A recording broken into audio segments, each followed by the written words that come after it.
and thank you everyone for taking a little time out of your day to jump on with us to talk about this concept of building a resilient zero trust ecosystem with AppGate. As Ixta mentioned on the call with me today, I have Gernot Hacker. He's going to be our technical demo master. And then Justin Yentall, he's going to bring some very pertinent and useful customer use cases to the conversation. And I'm just going to try to guide it and keep us on track. So, guys, you ready? Let's get started. Fair? Let's All right. go. So, what is a zero trust ecosystem? Um, let's talk through it just a little bit, right? So, we all know that cybersecurity is hard, it's complex, but it's necessary and it is urgent, right? So, um, the concepts here apply, I think, to most organizations. Everybody's made choices that have gotten them down the road on this journey, this cybersecurity journey, or as we like to call it, the zero trust journey. And I think in addition to that, everybody's got opinions about what's most important, what things work, what things don't necessarily work, what things are less important, what's expensive, what's not expensive, complicated, agents, clients. There's all of these opinions that are floating around out there about different solutions, different providers. Um, and not all these opinions are the same, right? So everyone has experiences that they draw on to help them define what's most important or define what those opinions are.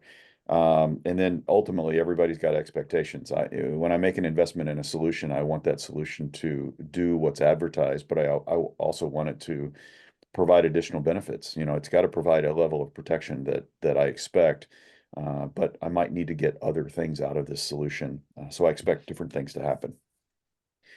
The reality of it is, though, that because of this complexity, because of how difficult it is, um, because of choices that you've already made, there is no single vendor that can do everything in this zero trust world.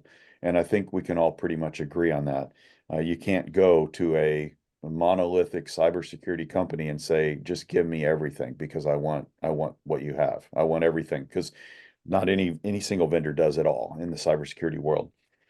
So if you think about why am I so bullish on that statement, the cybersecurity ecosystem consists of a lot of different technologies, a lot of different acronyms, a lot of different concepts, right? So if you think about identity management and antivirus, just as a microscopic example, typically your antivirus vendors aren't necessarily into identity management. Your antivirus software doesn't actually know or care who the user is that's using the laptop. Should they? I don't know. Is there an opportunity that's being missed because they might not know about each other? Possibly. So let's explore some of this. And then I think there's some other things to think about as well. Obviously, all three of us, all four of us, including Ixta, we work for AppGate. And so AppGate, as a component of this cybersecurity ecosystem, there are some very specific things that we've built into the AppGate SDP product that advance the concept of a zero trust ecosystem, creating resiliency or redundancy within the product set itself. Guys, you've been quiet so far. I'm only on the second slide. Anything to add here? Have I touched a nerve or have I spoken the truth?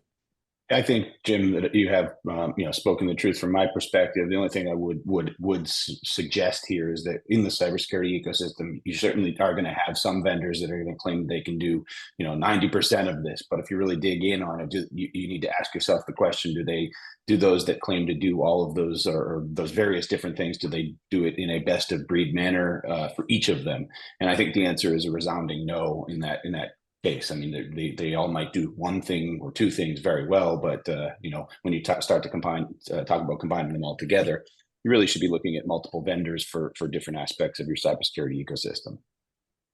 Yep, that's right. So, Gernot, you're sitting over there in the heart of Europe. Do you see the same thing happening on the European continent as well? Yeah, absolutely. So where we are a bit slower, I guess, than North America is cloud adoption. So Germans, as we all know, and LAFA are typically rather paranoid about data privacy, right? Nevertheless, the benefits become more and more obvious. So even if companies, large ones, say we don't have that, they have. And alongside that, all those challenges apply on a very different level, getting away from old school networking, right? And in the bottom line, it's the same, right? Over here, people are very technical savvy and they want to go very deep dive. That's what I see in every conversation with you guys in the US and over here, right? The expectations are a bit higher. And obviously, with all those technology out there, it can be painful having discussions if you have someone who wants to go in very much detail, but has to figure the detailed knowledge that's here in one area doesn't help in another area at all. So bottom line is, yes, the world in IT security became way more complex than it was like 15, 20 years ago. All right, that's good feedback. All right, so let's dive into it. Let's talk about the ecosystem first. I've broken this down into two basic components. So let's hit the ecosystem, these other vendors, these other concepts that are part of your cybersecurity world first, and then let's wrap up with some things that we've done with the AppGate product itself to help increase that resiliency and redundancy. So diving into the ecosystem, the first thing to think about is that identity and access management systems. You can call them IDPs. You think of it as a centralized system keeping track of users and maybe even devices, various attributes associated with those things. Um, there are some industry standards out there that are being used by almost all the vendors. They fit into these four buckets that I've got displayed on the screen. Think about LDAP. Your traditional Active Directory from Microsoft fits into that bucket, but there's also other solutions that leverage the LDAP concepts, such as Open LDAP and things like that. SAML is another one that's been around for a little while now. There's lots of vendors that leverage SAML and SAML capabilities, including some single sign-on options. And then there's OIDC, which a relative newcomer to the space in terms of a standard. Very similar to SAML, but operates a little bit differently, a little bit better user experience. And then, of course, good old-fashioned Radius, been around for quite a while.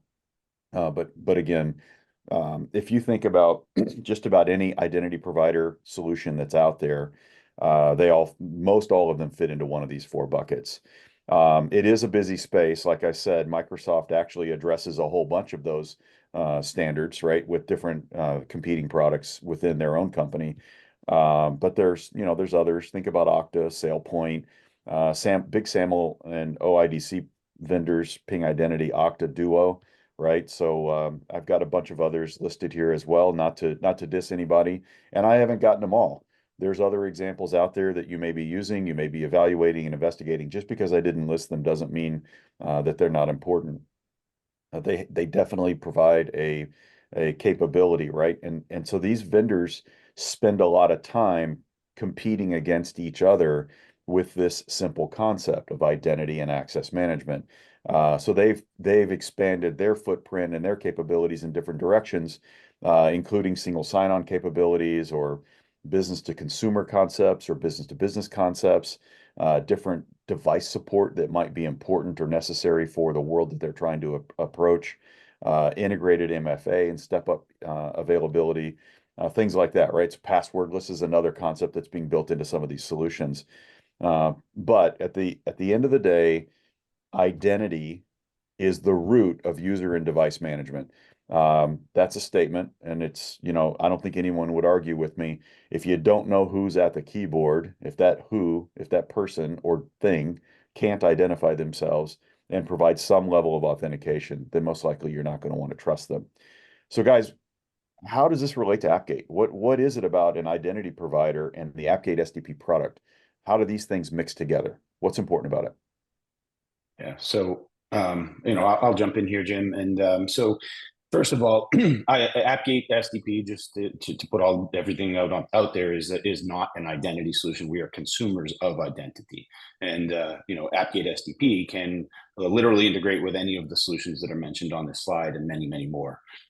And so, in terms of using any of these as your identity source of truth, becomes pretty easy to integrate with all of these solutions. And in fact, AppGate even allows you to integrate with multiple identity sources of truth. So if you have different groups of disparate users that need to authenticate against different identity solutions, that becomes very easy with AppGate SDP. And so, identity management is very important to us, and it's one aspect that we can integrate pretty tightly. So is it sufficient to say that users are not created or managed in AppGate? Your Yeah. integration from AppGate to an identity provider keeps your onboarding and offboarding of users unchanged. Is that fair? Yes, exactly. And in fact, it's very easy to kind of onboard new users as needed by creating policies based around group membership and so forth in most cases. Wherein within AppGate, you're basically just going to expect that when a user authenticates, that a list of the groups to which they're a member of will be returned by the identity provider. And so your policies really can be based around group membership and not around individual users, which simplifies onboarding new types of new groups of users and so forth. Okay, that's great. Awesome. All right, let's dive into the next topic, right? So again, part of that ecosystem of vendors that are out there in the broad categories, let's talk about antivirus and anti-malware for a second. So I think we all know what it does, right? So that's a solution that's usually deployed to a device, a user's device, prevents that device from picking up viruses or identifying malware that might affect that device in various different ways. There's a lot of players, CrowdStrike, McAfee, Norton, Cylance. There's others. There's many others. Again, a very busy space. And these things, they operate in different ways. Some of them use known signatures for files. Some of them look at executables and behaviors.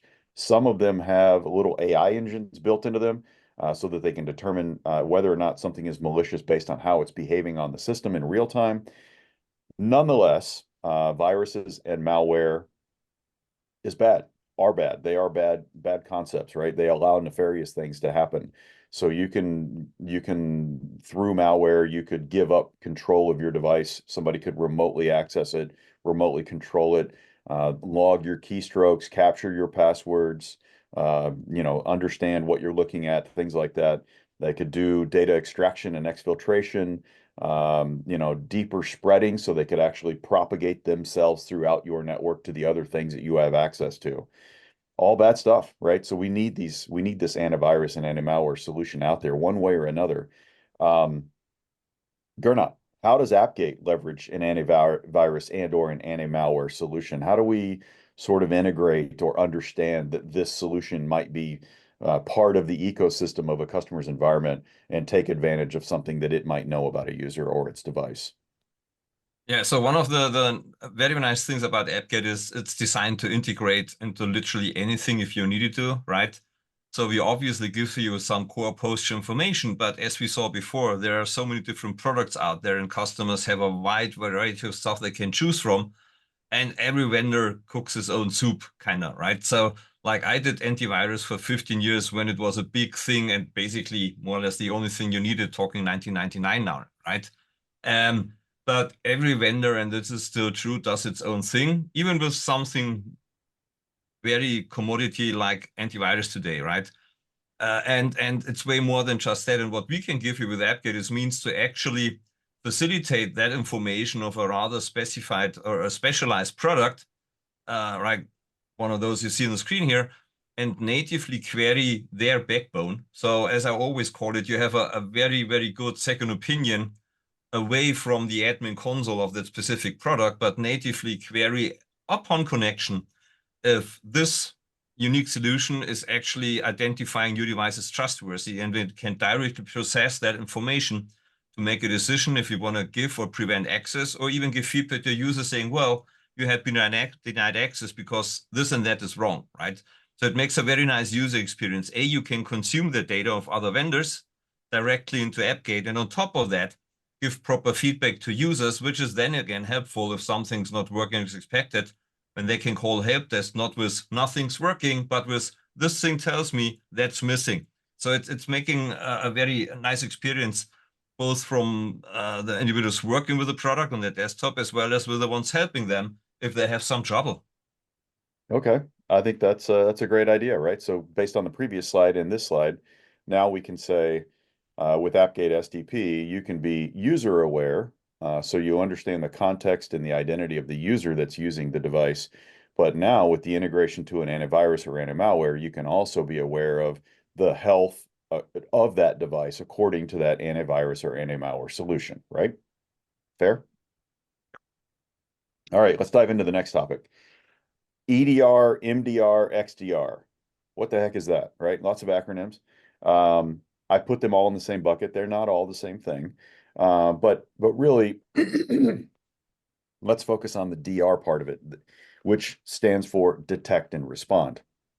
So really any of these enterprise or mobile or extended or whatever the E or the M or the X stand for, any of these solutions really help security teams within your organization understand threats, sense a threat, and respond to those threats, including the idea of using honeypots or isolation on the network, things like that. So usually there's some component that's deployed on endpoints, especially in the EDR and XDR world. Usually there's something that might be deployed on a network, especially in the case of the MDR world. You might even put components of the technology on servers themselves within the data center. You might put the technology at the perimeter of your data center. And definitely, if you're in the cloud, you're going to want this solution in the cloud as well. There's a lot of players in this space. Again, just with the three acronyms on the title of the slide, it probably opens up to an ungodly amount of vendors that are playing against each other, including CrowdStrike, Darktrace, SecureWorks, eSentire, Checkpoint, Arctic Wolf, others. Funny thing is, some of these names are our partners. Some of these names are actually our customers, right? So there's a lot of mixture in here in terms of customers and partners. Bottom line is these solutions monitor devices, they monitor networks, traffic, cloud platforms. They look for nefarious observed activities. Maybe it's signatures embedded in the network packets. Maybe they're using AI to determine that somebody might be behaving nefariously or a system might be behaving nefariously. But I think the thing here is that the idea of minimizing the response time, the identification and the response time of a threat will help you prevent that threat from spreading throughout the environment and or impacting, stealing, exfiltrating information that's pertinent to your corporation. And then, of course, limiting the blast radius associated with such an event. Justin, what's important about an MDR or an XDR and its integration with AppGate? Why did I say that we have partners and customers and whatnot that are on this slide that fit into this category? Why is this so important? Yeah. So MDR and XDR and even EDR solutions, I mean, they're going to provide a very valuable amount of insight about things like recent threat detections on your various endpoints and servers and devices and things like that. So if something, if a user accidentally visited a malicious link and their system became infected, even with some sort of a threat that's emerging, and traditional antivirus wouldn't pick it up, the EDR and MDR types of solutions can really kind of detect that a lot better than those legacy types of solutions could. In addition to that, a lot of these solutions also do some kind of baselining of the endpoints on which their software is installed, and they can help you to understand a risk level of those various devices. I'll focus on CrowdStrike as an example here. CrowdStrike produces what they call a zero trust assessment score, or a ZTA score, of every device that's running the CrowdStrike Falcon agent. And the whole point of this is that with a lot of these EDR, MDR, and XDR types of solutions, AppGate has some abilities to integrate natively with, and we can take all of the information that they know about your devices and your endpoints and your servers, both from a recent threat detection perspective, as well as that, like the ZTA score in CrowdStrike's case. And we can use this as a basis for determining whether access should be allowed or denied or further scrutinized before we allow any access. So, for example, with the ZTA score that I described with CrowdStrike, AppGate can natively look at that score of the endpoint and say, okay, CrowdStrike has assessed this endpoint as being highly risky. So maybe AppGate, just as a matter of our policy, we basically say that device and the user is on it should get zero access to anything on our networks until the score is improved. On the contrary, if the device is considered to be relatively safe, access can be granted to all of the things that user or device would normally have access to. And if it falls somewhere in the middle, perhaps we want to scrutinize by asking the user to respond to a step-up prompt for multi-factor authentication or something like that. Okay. So, What if the MDR XDR solution is like monitoring network traffic and sees a nefarious group of network packets? Yeah. Would it be able to take a quick dynamic action to do something with AppGate to control something? Is Yeah, that I think possible? yeah, and in cases like that, I think that really that's where your SIEM solutions come into play, right? I mean, because you should be feeding all of your data from all of your security tools into a common SIEM solution, and when we do so, we can actually use the SIEM to kind of take automated action. So if Darktrace or SecureWorks or something feeds some sort of an event into your SIEM that appears to be an alert, your SIEM can be configured to trigger automated response that talks to AppGate and tells AppGate to change the device that was offending here, change the access from that device, potentially even blacklisting it and kicking it off the network entirely. Okay, very cool. So very quick to limit that blast radius, take action, take control of that situation in an automated fashion. Awesome. All right, let's keep trucking. We're gonna run out of time. Let's think about secure DNS or DNSSEC. We all know how important DNS is, right? We sort of have a joke running around here that if something doesn't work the way you expect it, then the first thing you do is blame DNS. And any network administrator that's on the call or listening to the recording may agree with me.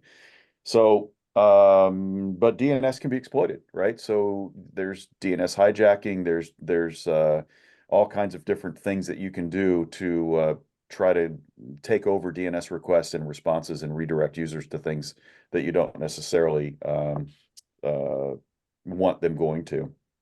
Or as a bad guy, you want to get them to go to it so that you can capture other information from them. And there's solutions out there that prevent this from happening. Cloudflare's got some. Cisco Umbrella is another product that does it. There's a lot of others.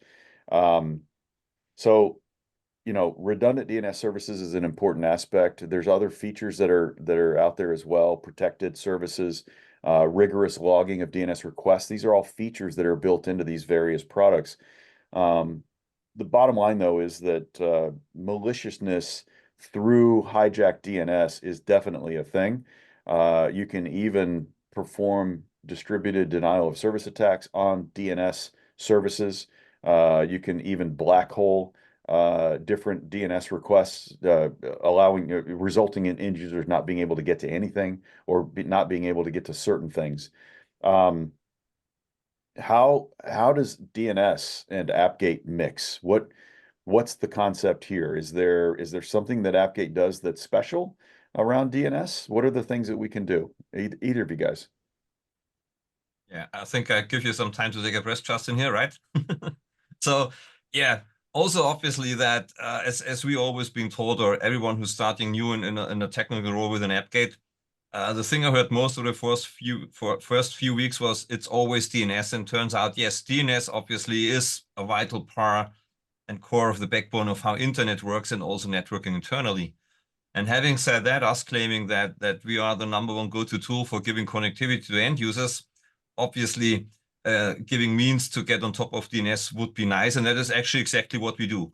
So we can give you massive control either alongside or more on top of this kind of services that are specialized to give you flexibility, because DNS gives you lots of control means regarding who can reach what, right? And with AppGate, you get a tool that puts you in charge of for which host name, which DNS servers are being asked. And if you need that kind of granularity, which is typically happening in large organizations with different locations and whatnot, and local networks here and there, right?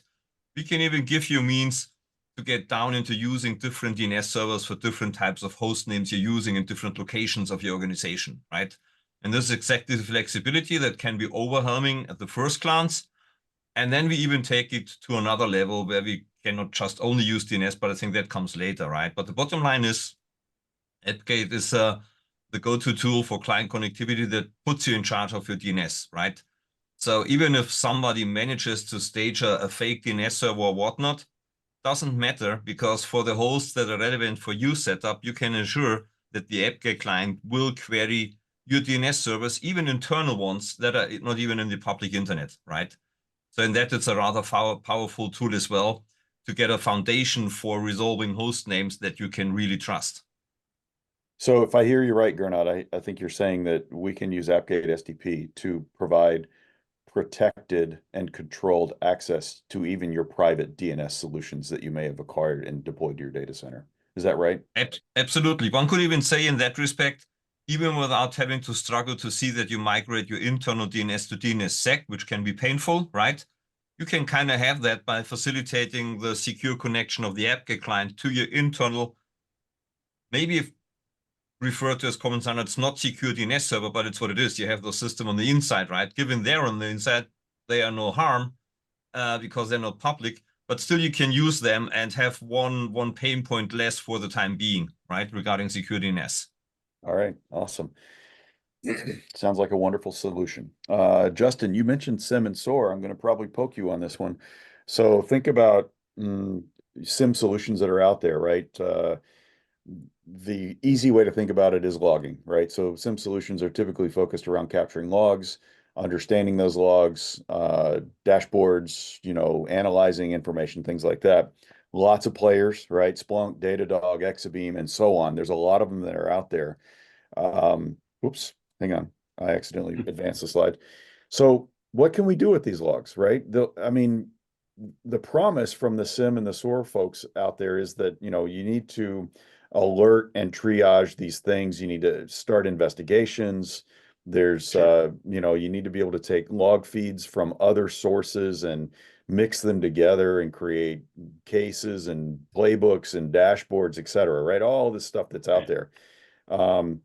Well, so how can we automate or how can we integrate an AppGate SDP deployment with a SIM or SOAR solution? What kind of automation should we expect to be able to achieve? And I think you touched on it already, Justin. So go Yeah. back into it. Let's Sure. dive a little deeper into that. Yeah, so I sort of spilled the beans a little bit, but really there are kind of two key aspects here. So first of all, it's important to note that AppGate SDP produces an extremely rich stream of events of exactly or detailing exactly who did or had access to what, when, and under what circumstances. And obviously, it's very important that you're able to capture all of that data and retain it someplace. And so your SIEM solution is the perfect place for that. And AppGate has the ability to kind of aggregate all of that information via a single AppGate appliance and then feed it into your SIEM solution. So that's one aspect of it. But then, we also believe in, one of the core design principles of AppGate SDP is that we designed our solution API first, which really is just a fancy way of saying that we would like you to be able to kind of gain additional value through integrations with, all of the other tools that you're really using.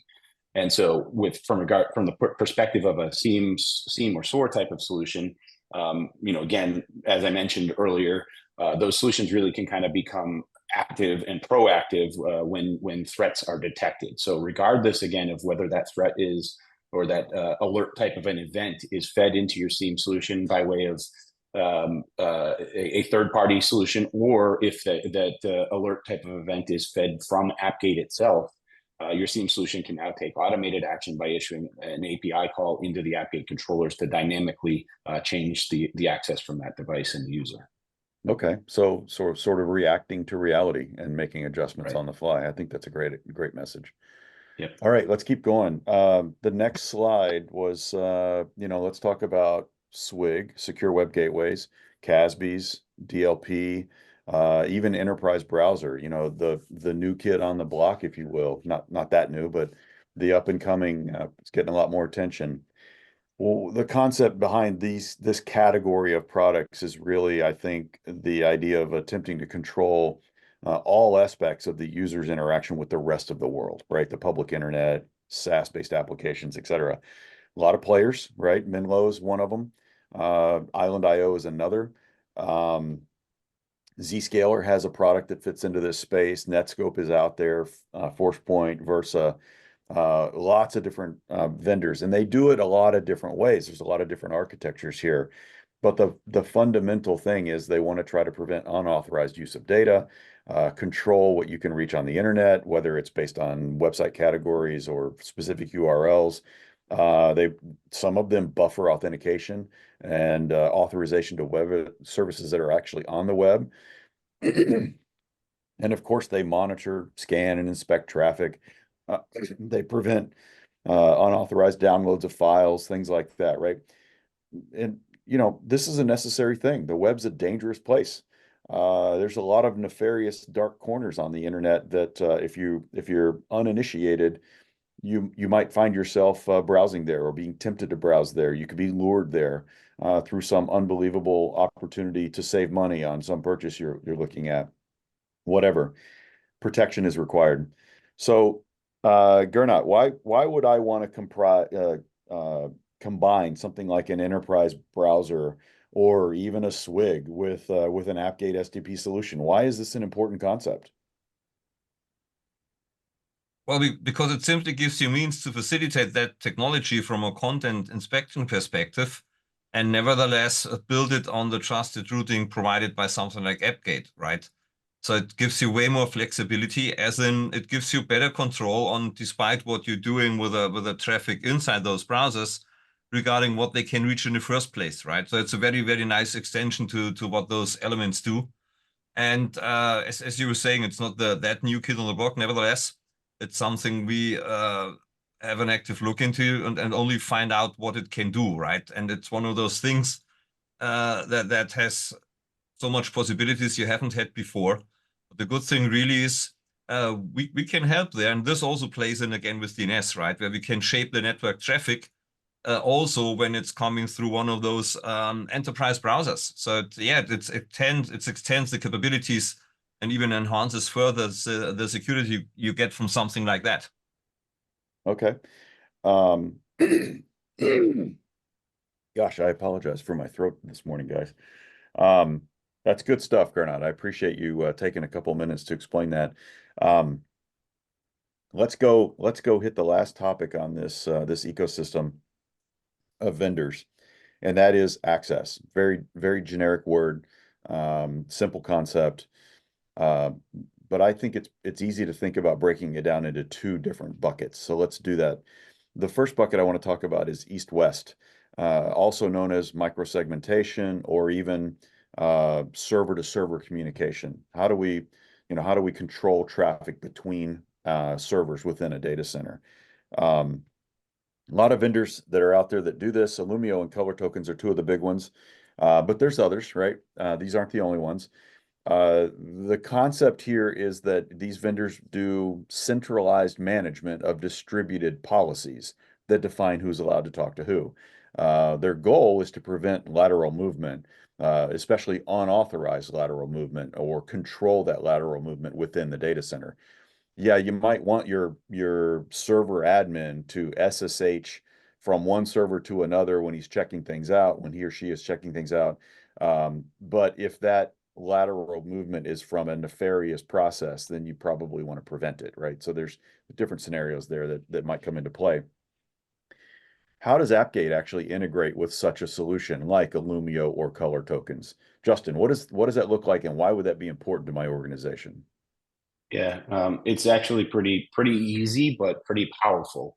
And so AppGate has the ability as part of a broader set of features wherein AppGate SDP can read metadata from various other third-party solutions. One of those types of solutions that we can read from is these ZTS solutions, Illumio and Color Tokens, we've recently kind of expanded support for. And so essentially what you do is when you're configuring, how these devices, or excuse me, how these server workloads typically are able to communicate with one another from an east-west perspective within the data center, what you will do within Illumio and within Color Tokens, the nomenclature is a little bit different, but you generally categorize them using either labels in the case of Illumio or tags in the case of Color Tokens. And those labels and tags are used to describe the functions of the servers, the types of users that should be able to access them, the data center locations where they reside, and all of these different aspects about those workloads. Long story short, AppGate can dynamically read those labels and tags and use those as bases for determining which users should be able to access those resources from a north-south perspective. So when you combine AppGate with one of these ZTS solutions, Illumio and Color Tokens, you really kind of get full compass support, north-south access controlled by controlled by AppGate, and east-west access, the microsegmentation controlled by the Illumios and Color Tokens. Okay, awesome. So that's one aspect of access, right? So let's dig to the other aspect. And typically we call this north-south, but you could also think of it as user access, the idea of someone on the outside or something on the outside trying to access a service running in the data center or in your cloud environment. Um, so, I think one of the fundamental requirements of a north-south access solution is, who has access to what, which user, which device has access to which destination and under what circumstances. And if the circumstances change, should that access be denied? Well, obviously, this is where AppGate plays. We're one of the players in this space. AppGate SDP is the product, but there's others, right? Zscaler is out there with ZPA. Palo Alto's got a product. Cloudflare's got one, and there's many others. And they typically fall under this private access nomenclature, right? It's a private access solution into your private data centers. Fundamentally, they all want to try to do the same thing, control access to all of the repositories, or I think of them as destinations or protected assets, for every source or every requester at all times, right? I think that there are some of these vendors in this north-south model that don't necessarily embrace the at all times concept. And I think this is where we attach the word universal to what we do. Yeah, so we've attached universal to ZTNA, meaning use it all the time, no matter where you are, where the source is, whether it's on-prem, off-prem, whatever. Also, use it all the time for all types of requesters, whether they're humans at keyboards or they're IoT devices or other things, right? So that universal comes into play. But fundamental, it is access control from a north-south perspective is central to the zero trust strategy. Really, with any company that's adopting a zero trust solution of any kind, access control is one of the things that you want to think about. So this is the $98 question, right? So why does AppGate win over our competition? What's the big deal? What makes us better, guys? Yeah, I mean, one of the most fundamental differences, Jim, is our architecture. Our architecture is fundamentally different from all of the other vendors you've listed there, and in fact, most of the other vendors in the space. We employ a direct routed ZTNA model, whereas the other vendors are cloud routed ZTNA models. And what that really translates to is that you have a solution wherein with AppGate SDP, you are not beholden to the vendor from a security and availability perspective for access to your private resources. And in most cases, almost all cases, you're going to get a very significantly more highly performant solution than the other vendors can offer you. And it frankly just works in more places and with more things than the other guys can handle as well. There's obviously a lot more features that we can talk to you about that kind of differentiate AppGate FTP, but those, if I were to highlight the overarching, reasons that you should consider AppGate over the competition, those are kind of the biggest ones that I can think of. All right, so direct routed versus cloud routed. There's your AppGate SDP commercial. So let's dive a little bit deeper into some of the resiliency and scalability things that we've built with AppGate itself, right? So advanced capabilities. So flexible deployment options. Justin, you just covered off on cloud routed versus direct routed, but the very first thing I'm going to show on this slide is an AppGate hosted scenario. What's this all about? You just mentioned direct routed with AppGate, but yet here I'm showing an AppGate hosted scenario. Let's talk through this a little bit. What are these deployment options and why do they matter? Yeah, and so we're not trying to talk out of both corners of our mouths, but the AppGate hosted model, what we mean by that is with AppGate SDP, as with really any of these ZTNA solutions, there's going to be a control plane and a data plane. And when we say we are a direct routed solution, or we offer a direct routed solution, what we refer to there is the data plane. So once an endpoint or a user is authorized access to something, that pathway from the device is direct from the endpoint into your data centers via a gateway that would live inside of your data center or your IaaS environments.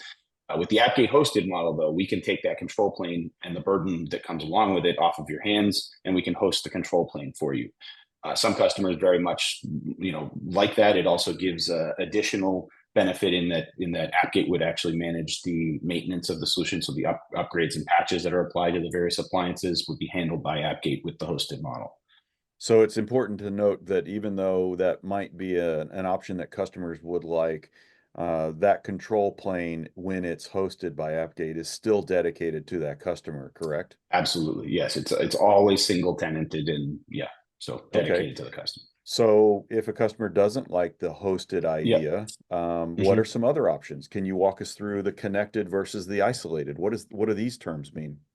Yeah, definitely. So as you can see here, in both the AppGate hosted and the customer hosted model, there is a component that talks to our Zero Trust platform. And our Zero Trust platform does a couple of different things. First of all, on the far left, you can see that the controller lives in, that's our control plane, our policy decision point. It lives in the ZTP.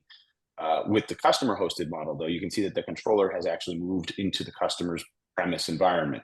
So basically with the connected model, the customer owns all of the components to make the solution work, but there is some components that can talk out to our cloud-based services in order to help you to integrate more easily and gain more value through integrations with solutions like the CrowdStrikes, the Sentinel ones, Microsoft Intunes that we kind of talked at a high level about earlier on. That's what the connected model affords you, is basically this ability to take advantage of our adapters to base some access around other third-party tools. But some customers either don't want to connect to anything that is hosted by the vendor, or they can't. In certain cases, for example, we have a very large portion of our customers are in DoD space, and they're required to have air-gapped solutions that are not connected to anything that's not owned by them. And so with the isolated model, you have the flexibility basically just to have everything literally within your data center. Obviously, you lose the advantages of the ZTP adapters and that sort of thing. But what you gain is the ability to have all of the components of the solution living within your network, and then never touching anything that AppGate actually owns. Okay, awesome stuff. Let's go to the next idea. So site level redundancies. This is an important concept that we've built into AppGate SDP. So really what it thinks about, or what this concept really applies to, is the idea of multiple enforcement points, or if you're up on the Cloud Security Alliance's spec, the PEPs, the PEPs, the policy enforcement points. So multiple gateways within a single data center. What we've built with AppGate SDP is, automatic failover. If a gateway fails while users are using it, that user connection will auto recover to an alternative gateway. So think of it as self-healing. And the way that we've built it into the product, there's no load balancing required. Connections are automatically distributed across multiple gateways. So you get this automatic distribution of utilization across many different gateways within an environment. And I think it's important to also say, even though we don't have it on the slide here, is that, the number of gateways within a data center does not affect your licensing with AppGate.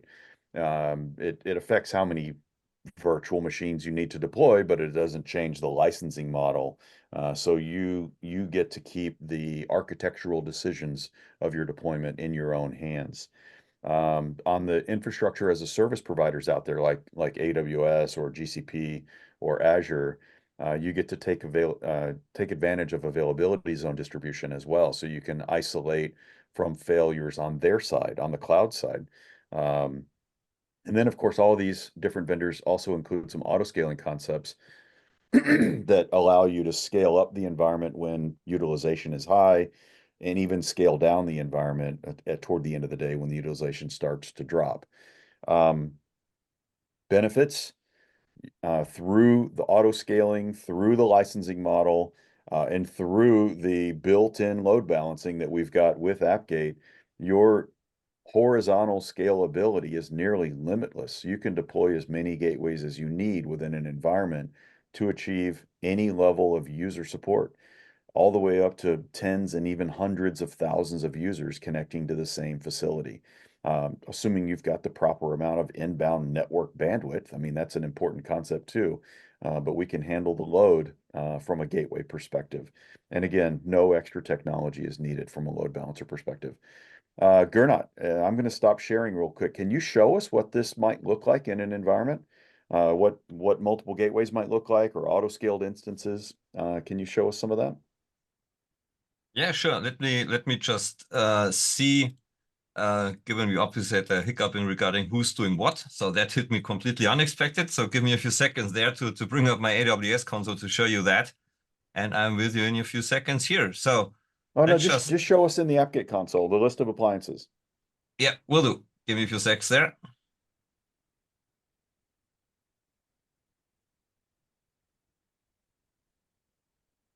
Get on top of Zoom, always messing up my screens for that. So here we go. And now let's see. So what we can give you in AppGate, right? Here you have an overview of our network we use to showcase the product.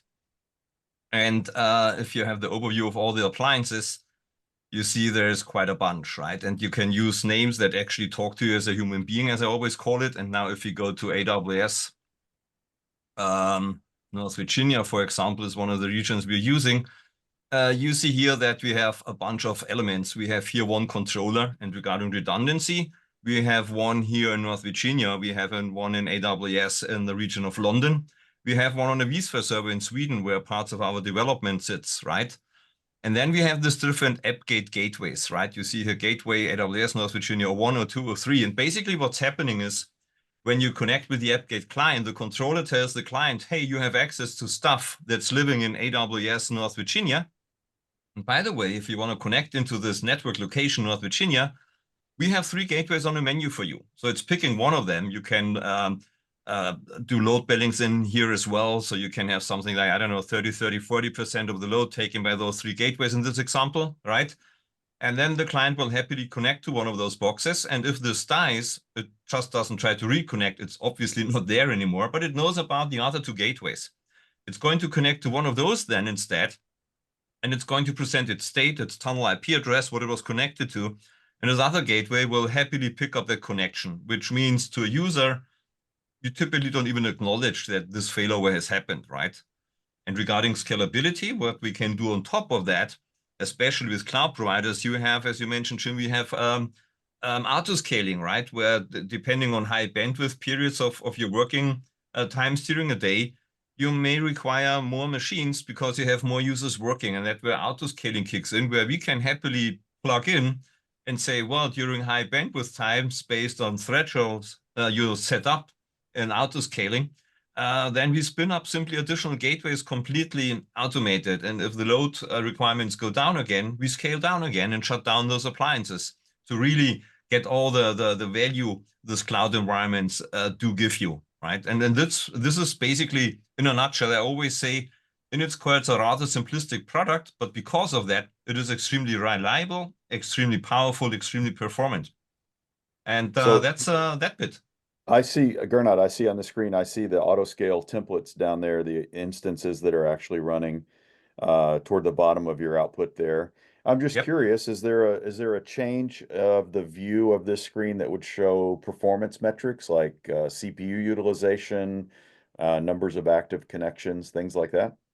Yeah, absolutely. So we have something that we call the active sessions, where you see the actual users connected. But if you go home to the dashboard, you get a one-glance overview of your environment.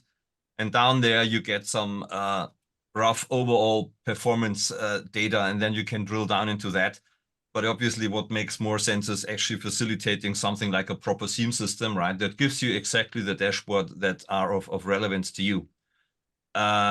Knowing you, I guess that's not quite what you wanted me to show. So point me what you want to actually see, because I barely use the dashboard. I usually use our Splunk instance, as a matter of fact, for going into those metrics.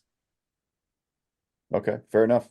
But nonetheless, the metrics are there. They can be captured, they can be analyzed, and decisions can be made about scaling based on those metrics. So I appreciate that. All right, let me pop back into the slide deck real quick. Share. There we go. All right, so thanks for that, Gernot. Let's pop into the next topic here, right? So when you think about a ecosystem of highly resilient, highly redundant, and highly scalable, you need to also start thinking about site level decisions, right? So we know that data centers have hiccups, whether it's your own data center or it's a cloud service that you're taking advantage of. So, you know, all of the cloud-based service providers have had outages over the last few years. There's no doubt it's going to happen. It's going to keep happening because it is what it is. It's technology at the end of the day.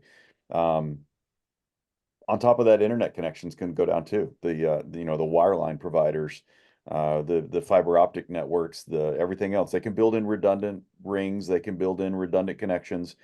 But at the end of the day, you're perhaps a backhoe away from having your pipeline to the internet cut at a particular data center. So you've got to start thinking about that too. Um, inside of AppGate SDP, we know that, right? So we've built in Right. some capabilities that allow you to, you know, at a site level, you can fall back to secondary sites, right? Maybe you lose an internet connection to a site, but there's a different way to connect to that site based on a LAN-to-LAN VPN or something, or based on an SD-WAN circuit that you might have deployed. So AppGate lets you take advantage of some of those capabilities. Um, and then there's this concept of a specific site override, um, thinking about, you know, what something along the lines of compliance, right? So maybe we've got a user like Gernot who's sitting in Germany, and because of their compliance regulations and privacy laws, that user needs to always connect through an appliance in Germany to make sure that his traffic is logged accurately and appropriately. Even when he's not in Germany, he needs to do that because he's a German citizen and whatnot. I don't know. Maybe that's something that you need to think about. So we've got some specific features called site override that allow you to do things like that. And then there's another override option as well called a claim-based override. So now I could think about the idea of a claim about a user. And for those uninitiated on the call about claims within AppGate, a claim is an element of information that comes from an external source, right? So think about the integration to the identity management system and a user logging in. Any attribute about that user that is a part of that identity is now known to AppGate as a claim about that user. So we could think about the idea of, you know, Justin being a member of a special team because of a user claim about him. And because of that user claim having a specific value, we could override his site settings and route him through some other site, right? Some more secure site, or some other top secret site or something to that effect. There's all kinds of things you could think about there. And then finally, the nearest site setting policy. Think about having AppGate dynamically figure out which site is closest to you. So imagine a scenario where you might have a massive private network and your end users are simply routed to the nearest site to get into that network. And once you're in the network, you can leverage that network's backbone to go between the data centers. So this is another concept that we can support with AppGate without any issue at all. Um, Justin, I think you were prepared to show us a couple of things, Yeah. just the basic settings where we might set some of these options within AppGate. You Yeah. prepared to pop in there and show us that? Yep. Yeah. So first, really, really quickly, I'm not going to spend more than just a few seconds here, but just a quick visualization to help kind of put things into perspective of what Jim was just describing. I just want to point out here that in this hypothetical example, I've deployed a couple of SQL servers. One of them's in, as you can see here, on the east coast of the US, and the other one's in Europe. And so these two SQL servers might be serving the same function. Data is synchronized between them, but I, as the end user, should be connected to the location where the nearest one exists. So if I'm in continental US, perhaps I get connected over here, and I'm looking at this SQL server, whereas if I'm in Europe, I get connected to the one in London. Or again, as Jim mentioned, from a client compliance perspective, maybe I need to be directed to one of those over the other.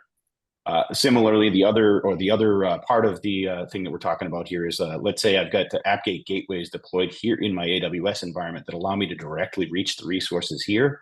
And I've got also some AppGate gateways deployed in my data center down here. And I've got a AWS Direct Connect link between these two environments.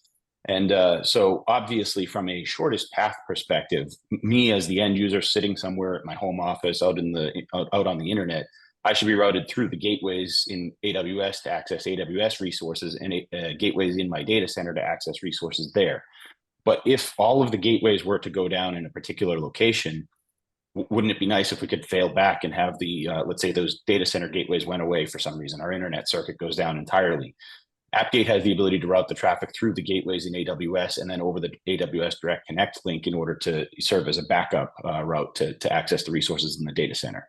So really what we're talking about here is redundancy upon redundancy upon redundancy. And configuration of this in AppGate's world is pretty straightforward here. So this is a site, and a site really is just one of those locations as I was just pointing at there. In this case, this is one of my AWS sites in my demo environment.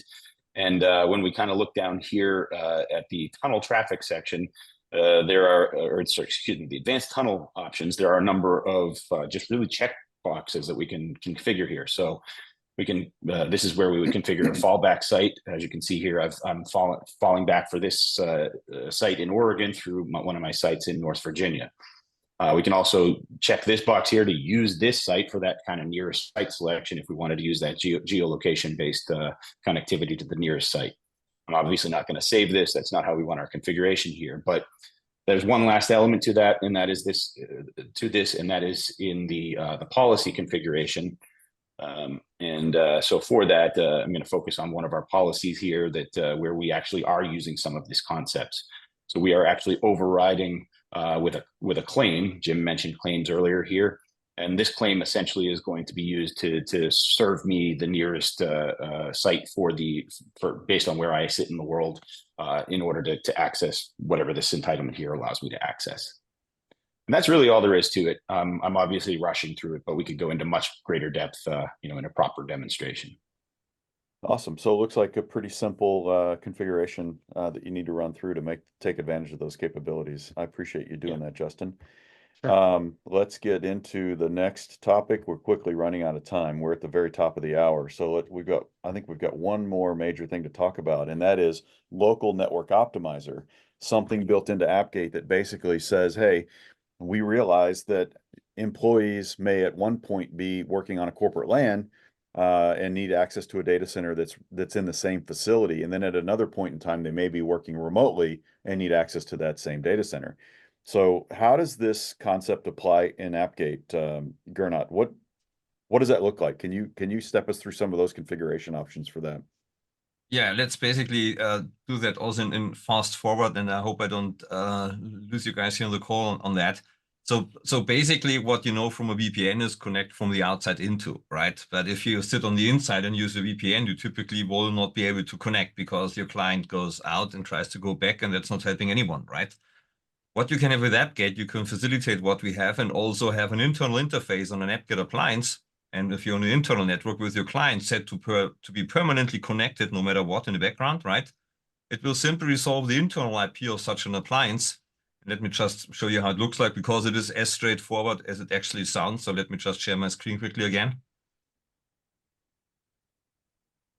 Apologies for that.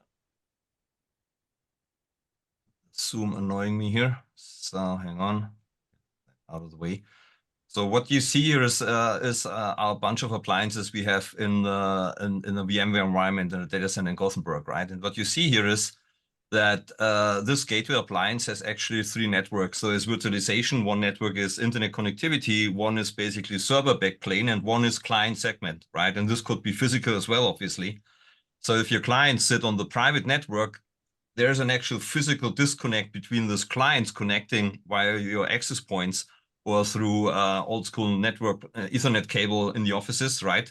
And your server backplane in the data center downstairs or wherever it's put, right? And only the AppGate gateways are the link in between those. And what that automatically means is that based on a technology where we can hide our appliances from the network, you suddenly can treat your internal network as the internet cafe next door, right? Because it's as untrustworthy as any other network. Nevertheless, you get the full experience from a user perspective when they work. And it really doesn't matter anymore if you're in the office or not. And just to show you the contrast to the other appliances we have in place, I'm randomly clicking here to, again, one in AWS, right? Where there's only one network interface. So it happily supports that and gives you, again, massive control on routing of client connectivity. Okay, awesome. Fundamentally, the bottom line is that your appliances that are deployed to protect access to your data center can be multi-legged through a multi-NIC concept, network interface card concept, allowing you to access those through those gateways from both a public internet perspective as well as a private network perspective. And in our case, we've actually got a couple of private networks hanging off those gateways in Gothenburg. That's Absolutely. good stuff, Gernot. Let's bring this thing home. We're over the time, and I appreciate everybody hanging on with us. That was a graphic that I was going to actually have Gernot step through, but for the sake of time, let's keep going through this.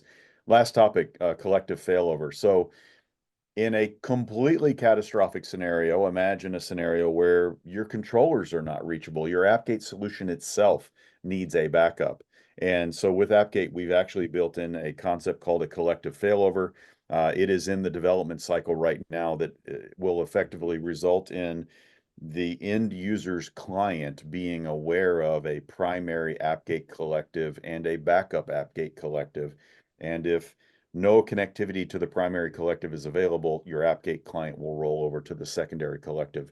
It is a future feature. I like to call it that. It's coming soon, but it will be here before the end of Q3. It is going to be in the next major release of the product. So no demo here, just a concept, but we're working through it, and it is going to become available. If you enjoyed what you saw today and you want to dig a little deeper into AppGate itself, we do have a ZTNA free trial on our public-facing website. So you can hit it there at appgate.com/ZTNA free trial, or just go to appgate.com. There's a banner in the upper right of the page. There's stuff all over the website about how to get access to it. It is free. It's 30 days. It'll let you build your own environment. It is as Justin mentioned earlier, it is a hosted scenario where we'll actually automatically deploy and host the controllers for you, and then you can deploy some things within your data center and take advantage of it and see how it actually works. And if you enjoyed today specifically, you might want to join our next table talk, which is coming up on August 20th, where we're going to talk about using Datadog to optimize your SDP footprint. So the concept here is we're gonna again talk through the idea of feeding log records and performance information from Prometheus into the Datadog offering, and using Datadog to make decisions based on that data to perform some scaling actions, some increased levels of redundancy or performance and whatnot. So we'll go through that in more detail in August. So thank you everyone for joining us today. Thank you, Justin, for everything you've done. Thank you, Gernot. And most specifically, thank you, Ixta, for facilitating our session today. We'll catch you next time. Thanks, everyone. Thanks, everyone. Bye-bye.